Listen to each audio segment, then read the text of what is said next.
want you to listen. Then what? Share it. With? Whoever you share with.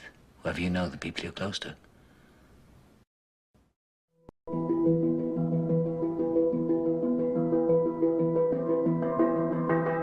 Tonight's talk is consciousness, creativity, and the brain. And if you have a golf ball-sized consciousness, when you read a book, you'll have a golf ball-sized understanding. When you look out, a golf ball-sized awareness. And when you wake up in the morning, a golf ball-sized wakefulness. But if you could expand that consciousness, then you read the book, more understanding. You look out, more awareness. And when you wake up, more wakefulness. It's consciousness. And there's an ocean of pure, vibrant consciousness inside each one of us. And it's right at the source and base of mind, right at the source of thought, and it's also at the source of all matter. There is no matter as such. All matter originates and exists only by virtue of a force which brings the particle of an atom to vibration and holds this most minute solar system of the atom together. We must assume behind this force the existence of a conscious and intelligent mind. This mind is the matrix of all matter. Matter seems like a good place to begin. The solidity of the world seems totally indisputable. As a fixed thing that you can see and touch, your body is also reassuringly solid. But beginning with Einstein, modern physics has assured us that this solidity is a mirage. All of physical matter, everything we have around us, is the result of a frequency. And what that also means is that if you amplify the frequency, the structure of the matter will change.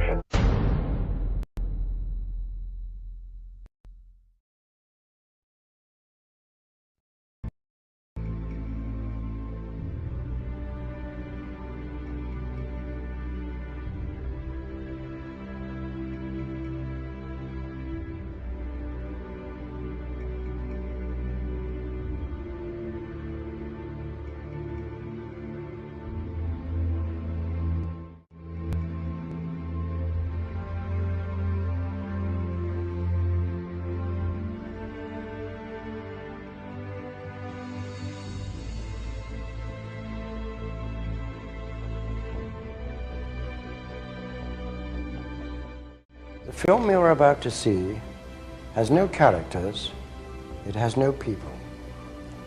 It's a film to describe to you and explain visually the effect of cymatic frequencies on texture, structure, water, oil. You will see many things that answer many questions. You will see living forms, living amoeba, almost animal-like creatures. You will see continents being formed, the earth itself coming into existence, explosions, eruptions, atomic explosions, and bombs. You can see all this and watch it before your eyes. But everything owes its existence solely and completely to sound. Sound is the factor which holds it together. Sound is the basis of form and shape. In the beginning was the Word, and the Word was God. We are told that this is how the worlds began and how creation took shape. If we put that into the modern idiom and say that into the great voids of space came a sound, and matter took shape. Please watch carefully.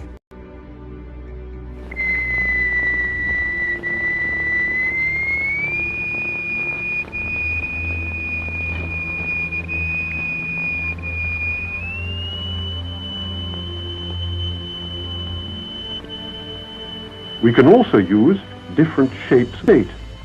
Here we have a triangular plate with a crystal attached to its underside and produce a sonorous figure. We change to a higher note and see a rather more complicated figure.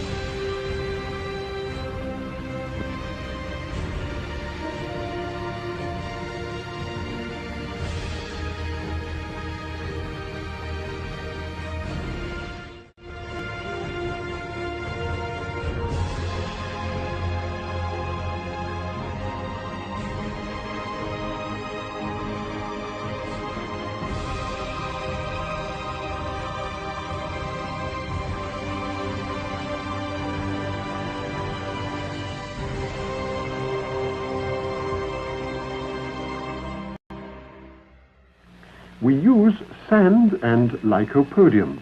The lycopodium moves to the center of the fields and takes up circular shapes. The sand forms the lines. Each material has its own special way of behaving.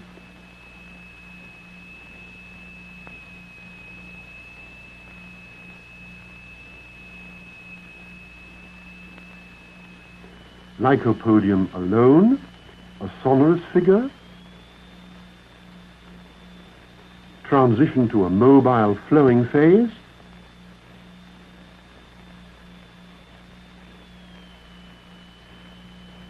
and back again to the figure.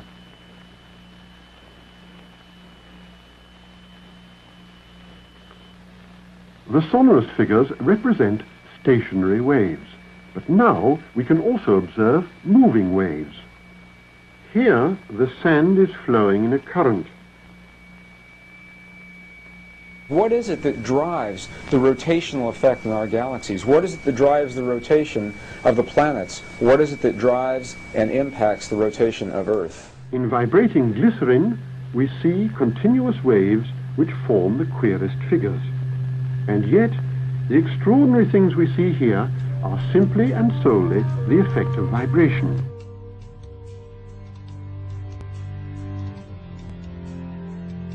Now, what we've seen up until now are single signals, single frequencies projected in the matter. And what you're seeing here now are interference patterns of two or more frequencies resulting in a pulse. The pulse of the human heart, the pulse that drives the blood through the veins in your bodies. What is your heart responding to? Where does that pulse come from?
Quantum physics has revealed what ancient masters knew. Matter does not exist. The concept of substance arose from the philosophy of Aristotle, and from that concept came science's conception of matter. The fact of the matter is that the substance of the universe is consciousness. Belief that the substance of the universe is matter leads to what I call a fear-greed dichotomy, as people in their quiet desperation attempt to accumulate as many material possessions and riches as possible. In fact, the substance of the universe is consciousness. Therefore, it is behavior that is important.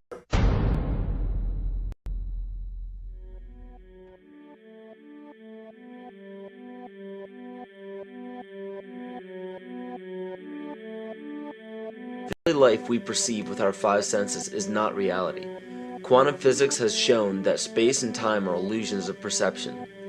Therefore, our bodies cannot truly be a reality if they occupy this space.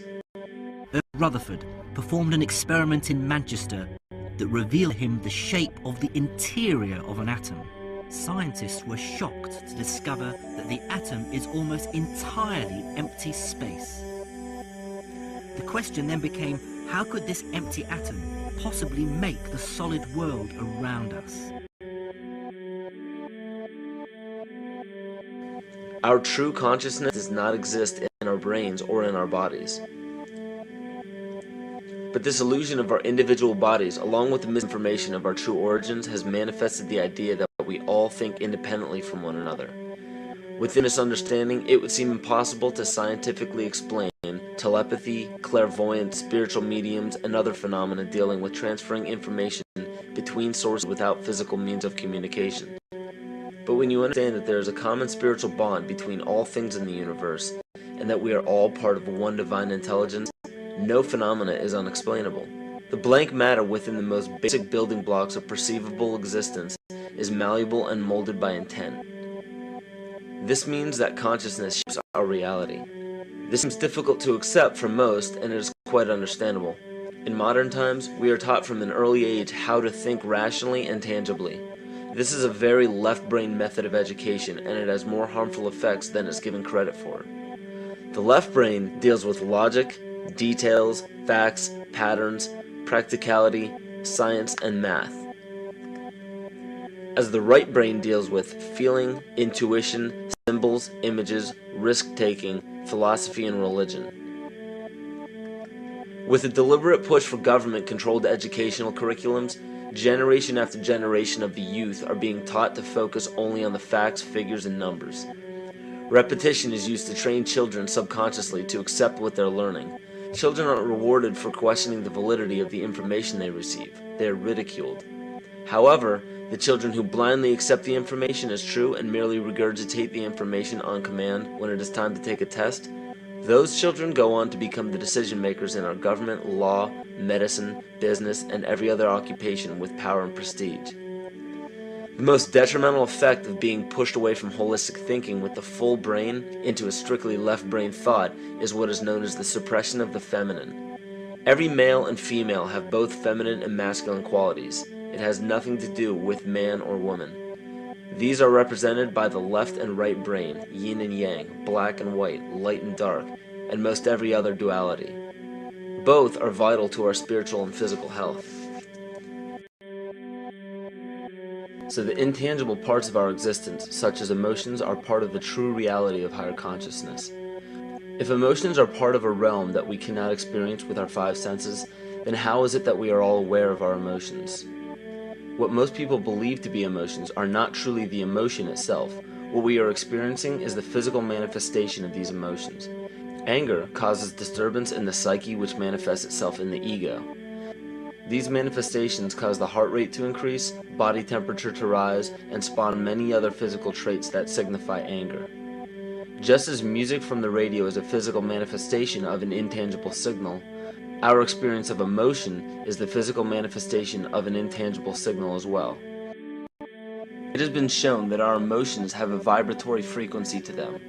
Furthermore, there are only two emotions that humankind experiences: fear and love. All other emotions branch either directly or indirectly from these two emotions. Fear has a long and slow frequency vibration to it, while love has a very rapid and high frequency. To show that vibration is the very foundation of existence, Hans Jenny developed what is known as cymatics in the 1940s to show that when vibrations of sound are passed through a form of media, there is a set pattern that will follow. When the frequency increases, the media develops into a more complex pattern. Precisely what is happening to our Earth and to humanity.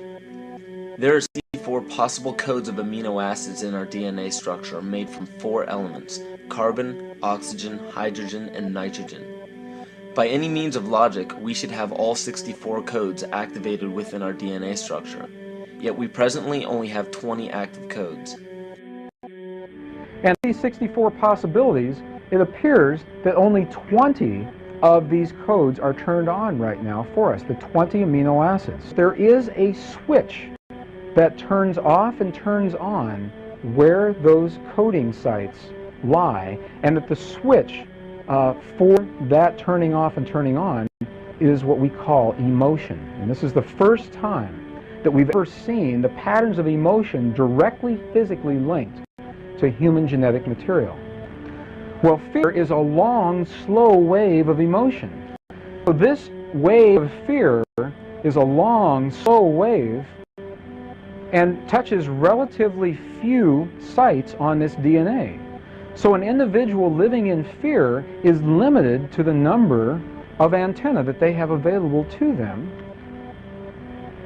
whereas an individual living in the pattern of love, this is love in DNA, you can see it's a higher frequency, shorter wavelength. We have many more potential sites for coding along that genetic pattern. This information, this is amazing. This is the first time we've ever had a hard digital link between emotion and genetics. It's important to understand because another researcher named Vladimir Popanov measured tiny particles of light called photons inside a vacuum tube. The photons were scattered as expected. A sample of DNA was then entered into the vacuum tube and they measured the photons again. They found that the particles of light aligned themselves along the axis of the DNA.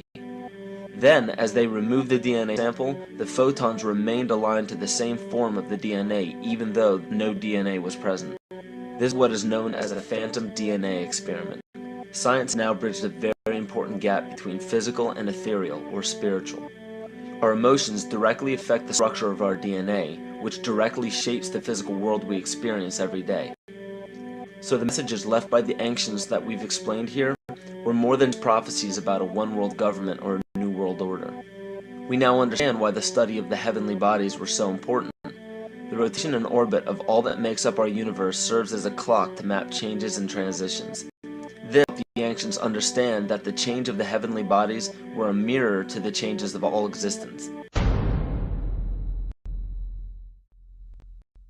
Bakerly Department Chairman, Chemistry, University of California, Berkeley, showed that DNA acts as an antenna for cellular upregulation. The primary function they taught us about what DNA is about. It's a receiver and transmitter of photons, light, and phonon sound. For what? Cellular upregulation, meaning that they're water molecules, the pyramid power around the DNA spiral energizing strands are taking in the spiritual energy of love vibrations and then sending it out for manifesting, precipitating in a quantum field, the physical matter of the body.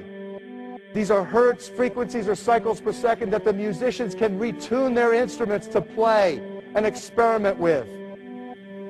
Why? Again, these are the Creator's musical scale, the original solfeggio, buried for 3,000 years in the Bible. So the ancient priests who knew how to levitate the huge stones for the building of the pyramids and the Masonic knowledge that predated ancient Egypt, the ability to have this information, these frequencies, serve the function of creation, destruction, and miracles on behalf of the empowered people who had access to this knowledge. I say that because of this metaphor.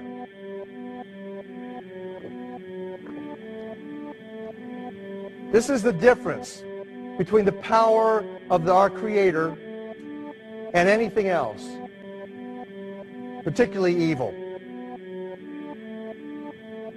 That you can go into a pitch black room full of evil, full of darkness, and light a little candle, and instantly that darkness flees.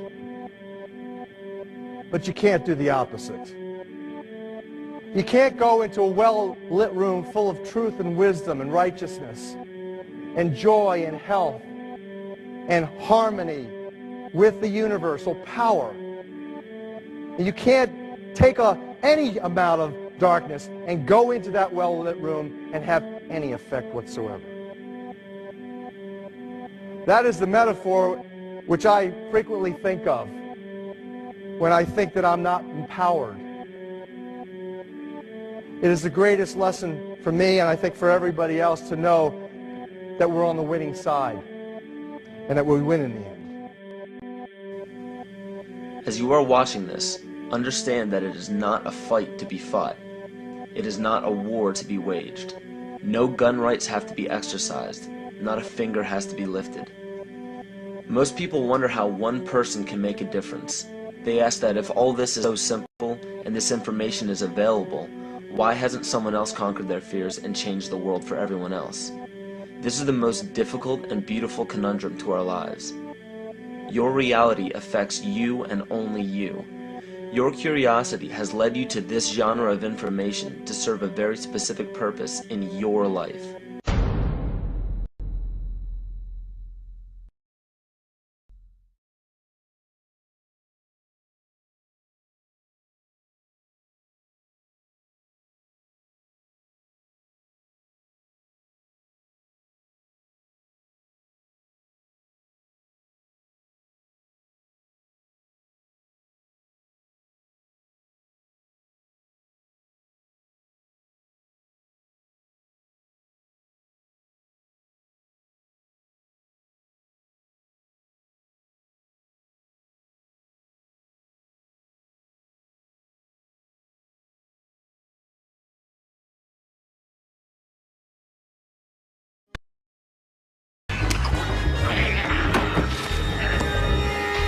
So who is in control? Huh? Are you? Am I? Guards outside? The warden in his office? Yeah? Who's in control? Testing, testing, testing. 1, 2, 3, 4. Dr. Ethan Powell interviewing Dr. Theo Calder. Now, this will be a very simple test. Pass or fail, life or death. You ready, Joe? Now, you write on this paper what I have taken from you. What have you lost? Write it! Write it! Wrong! You never had control. You only thought you had it. An illusion, tabby bourgeois. And what do you control? For sure, huh? The volume in your stereo, the air conditioning in your car? What else? What else? All right. Another chance. You were nervous. Too much pressure. Try again. What have you lost? What did I take? Write it. Write it!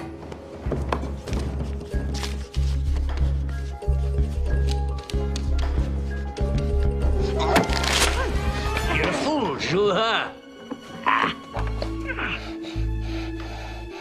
Do you think you were free? Where were you going at 2 o'clock today? Into the gym, right? In the morning, your wake-up call. In the middle of the night, when you wake up sweating with your heart pounding. What is it that has you all tied up, Joa? Tied up in little knots? Is it ambition? Yeah. You're no mystery to me, boy. I used to be you.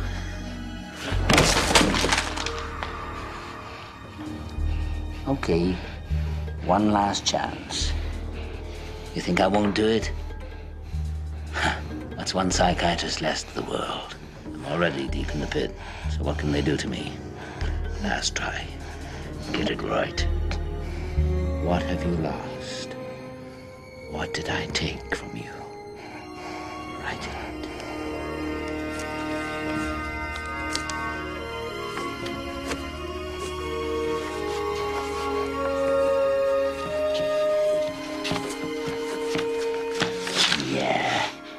Congratulations.